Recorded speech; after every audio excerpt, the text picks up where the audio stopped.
مساء النور، أهلًا وسهلًا بيكم، واللي يشوفه الصبح أقول صباح الخير، ربي يسعد صباحكم. طبعًا هذا الفيديو من المتابعين طلبوه من عندي، اللي يصير عندهم حساسية بالصدر والكحة، واللي عندهم مناعتهم قليلة، ودوم إنفلونزا، واللي عندهم رايحة حاسة الطعام من يعني مثل واحد تطقه إنفلونزا تروح من عنده بسبب نتيجة الكورونا أو إنفلونزا. طبعًا جبت لكم هاي الوصفة، نجيب لنا ش اللفتة أو الشلقم، نحفره من داخل، نطلع شكو من عنده، ما أخليه كلش خفيف، لا أخليه زين. شنو بعد أخلي وياه؟ علب ثوم، علب ثوم أطحنه يعني مو كلش ناعم، لا مطرقتين يعني مرة واحدة، بحيث بس أطلع المادة اللي الطعم مالها. فإنه بشنو أخليه حتى شنو تتنكه، أخلي لي ملعقة زنجبيل وملعقة حبة البركة وملعقة عسل، وأعصر لي ليمونة كاملة، بحيث المهم أن ترس هاي اللي الحفرة طبعًا أخذت من عندك ربع كوب ليمون، ربع كوب ليمون. فشنو هاي تعالج؟ تعالج اللي عندهم ديدان بالأمعاء، اللي قلة شهية، الحساسية اللي بالصدر، وتعالج الكحة، وتعالج المفاصل بالركب، جميع التهابات بالجسم تقضي عليه، وتقوي المناعة. طبعًا وأهم شي تقوي المناعة للطفل، خاصةً اللي عندهم دوما هم التهابات باللوز، اللي يصير عندهم إنفلونزا. طبعًا هاي وقاية كاملة عن علاج من علاجات الأطباء، وشرط خلال 3 أيام تستخدمها هذي. طبعًا هاي راح شو أسوي بيها؟ هسه أفورها على النار، أفورها على النار وأخليها يعني مدة 3 دقايق أخليها بس على النار، إنه باخليها بقلاص وأخليها بمكان عادي ظلمة، ثلاجة، برا، يعني لأن هي كلها مواد حافظة من العسل والليمون والثوم. طبعًا وش قد ما تشرب من عندها ما بيها طعمها شلون المخلل، طعم مالها يعني روعة، نفس المخلل. قد شلون نشرب من عندها؟ تاخذ يعني ملعقة كبيرة تشرب من عندها يعني قبل الأفطار الصبح، وإذا بالليل من تريد تنام. طبعًا حتى ملينة يعني اللي عندهم دايمًا إمساك يصير. طبعًا هاي الوصفة تعالج القولون العصبي وتنظف القولون العصبي من جميع الأمراض. ونخليه يعني قبل الأكل ناكل نشرب من عندها، وقبل لا تنام هم تاخذ من عندها. من أجمل الوصفات بيها. طبعًا الغبغ مالها خليها عليها، لأن لا تحط من أنت حفرة لا تذبه، راح تخليه عليها. طبعًا أنا سويتها لطفل مريض عندي إجالي، سويتها له هاي الوصفة. قلت لكم إيش قد ما ظل يومين، هو كل ما إيش قد تكرر هاي مثلًا اليوم أنا سويتها وخلصتها، وإذا ظلت الباكر عادي ووراها بيومين هم أسوي. المهم هاي ال3 أيام كون أنت تشرب من هذا العلاج، كون 3 أيام أو 7 أيام ضبط. فأنت تشوف الفرق شلون. طبعًا مفيدة لأهل الحساسية واللي عندهم قحة. طبعًا ويانا اليوم فقرتنا اللي أوريكم ليلة البصرة، ليالي البصراوية. طبعًا جت لكم رحلة وين؟ أنا ما أطلع على طول لأن أنا ما أحب الازدحامات، بطلع بالشهر مرة. شلون يعني ازدحامات قوية هاي يعني ما أحب الازدحامات، الهوسة تحكر المزاج. حتى لو أحب أطلع على نهر، على شاط، على مكان خضرة، بستان. هاي أجوائي، ليس أجواء الهوسة والسيارات والازدحامات. طبعًا معروف أهل البصرة وأهل العراق كلهم يدرون يعني البصرة عندهم نوع من الاجتماعيين وطلعات يعني الشعب العراق سبحان الله مو من نوع الهدوء اللي يحب الفرفشة، يحب الطلعات، يحب الاجتماعيات.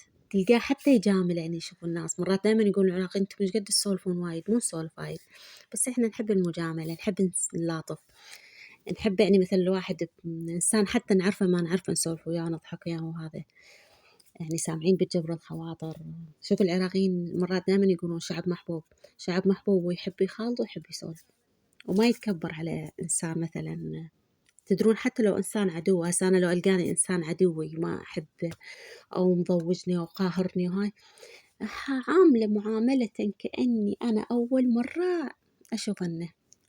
قلبي اللي يعامله، يعني مو أنا رأسة أشوف هذا الإنسان معاملني معاملة يعني يوم من الأيام أذاني، يوم من الأيام طعني، أو يوم من هذا عادي كأنه لا أبالي. هذا كله راح. طبعًا وأكثرية أكثر أهل العراق يتعاملون بهيج معاملة.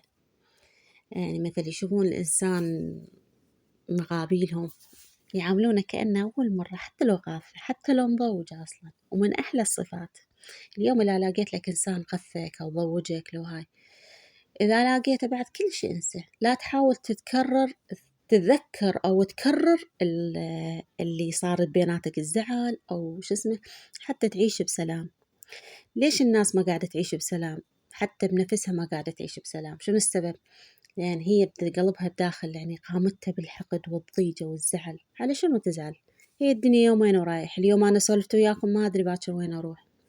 مو بس أنا، وايد وايد ياما ناس قضت حياتها كلها زعل وحقد، وماتت هي حاقدة وهي زعلانة. والله حتى من تموت ما حد يذكرها بطيب، ما حد يذكرها بطيب.